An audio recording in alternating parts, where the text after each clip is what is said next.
Privyet, my Russian friends. How are you? I am the professor, and I watched part one of a film, or old Russian film, 1972 film called "The Dawns Are Always Quiet Here." And here's kind of what happens in it. You have this depot, this Russian depot during World War II, and they look like they're kind of out of the way a little bit. It's not quite a frontline material or a major target area, and the Russian army is kind of cohabitating in this depot with villagers, and the villagers take care of these Russian soldiers.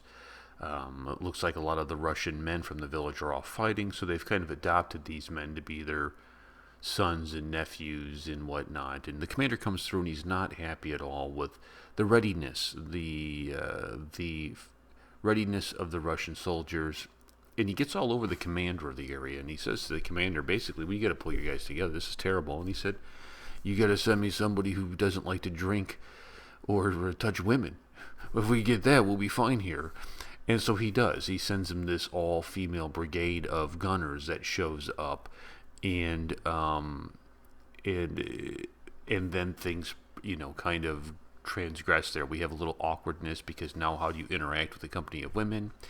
And I thought there were a couple things very, very interesting in it. Number one, we saw the commander change. He didn't treat them as soldiers anymore. He started treating them as daughters, which I thought was an interesting thing to see. And we got to see them, and it was fascinating. We saw an air raid happen, and they shot down one of the planes, and they went to go recover the body, and that it stirred up a little tension within the camp.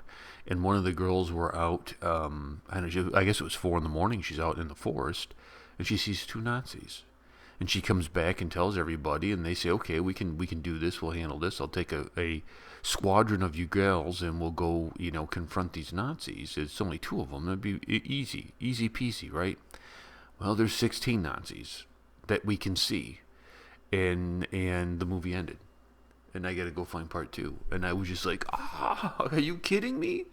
I loved the film. The flashbacks were a little weird, though, because it would flash back, but they were in like 1970s garb. This is a World War II film, so I didn't understand what was going on there. Maybe it was lost in translation, or I don't know, maybe it was something artistic that the filmmaker was trying to do. But absolutely loved this film.